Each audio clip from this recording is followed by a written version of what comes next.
तुम्हें किसी के आगे घिघियाने की जरूरत नहीं, भगवान का स्मरण करने की जरूरत है, भगवान का ध्यान करने की जरूरत है। जैसे जैसे कोई भगवान का ध्यान करता है तो भगवान के सब सद्गुण उसमें आने लगते हैं।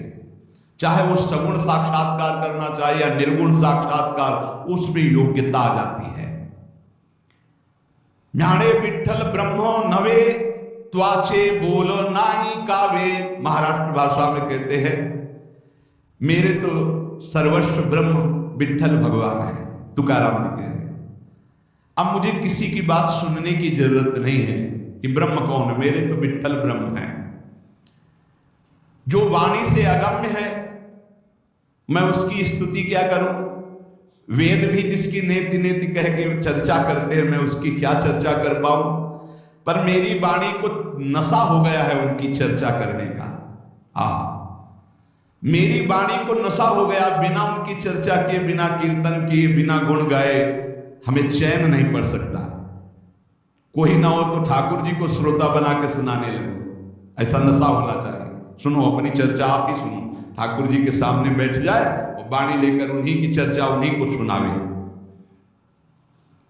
संसारिक आदमी कर्मेंद्रियों से प्रेरित होकर कर्म करता है, वासना से प्रेरित होकर नाना प्रकार के सुख दुख भोगता है।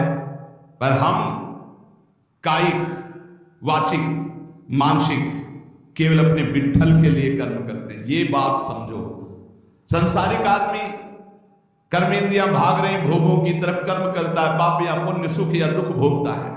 लेकिन भक्त कायिक, वाचिक, मानसिक अपने प्रभु को सामने रख करके चेष्टा करता है और उसका कोई ठौर ठिकाना प्रभु के सिवा कोई है नहीं। और प्रभु आनंद सिंधु है, वो हर समय आनंद में मस्त रहता है।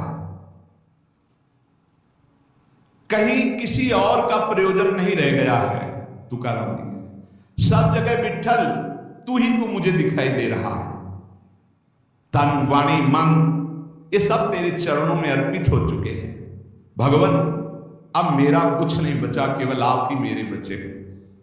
ये हम लोगों के लिए आदर्श वचन है। हमें ऐसा होना है, प्रभु के सिवा हमारा कोई नहीं। अभ्यास बल में बहुत बड़ी ताकत है।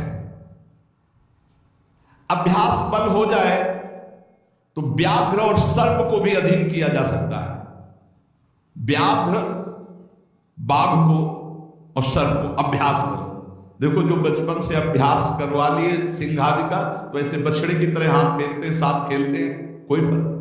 सांप पकड़ने वाले जो सर्प मित्र होते हैं, इतना बड़ा अभ्यास कि बड़े से बड़े विषैले सांप को 5 मिनट में अपने वश में करके व्याघ्र और सर्प को अपने वश में किया जा सकता है। अभ्यास से विष को पचा लिया जाता है। जब उड़िया बाबा ने सुना कि एक महात्मा 10 ग्राम संख्या जहर रोज खाते हैं, उनका इसमें तो 10 आदमी मर जाए, ऐसा हो ही नहीं सकता। तो उन्होंने कहा महात्मा है, उनका पता बताइए, मैं जाऊंगा। उड़िया बाबा वहां गए, महात्मा से कहा आप 10 ग्राम संख्या जहर रोज खाते हैं? उनका हाँ। बोले मैं देखना चाहता हूं, क्योंकि विश्वास नहीं होता, 10 ग्राम में तो 10 लोग मर जाएंगे। शाम के 4 बजे उन्होंने डाला सिलबट्टा में 10 ग्राम तौल करके जहर, संख्या जहर, जैसे धतूरा होता है ऐसे संख्या, उसे पीसा और पीस करके पूरा धोकर खप्पर में डाला और बस पी गए।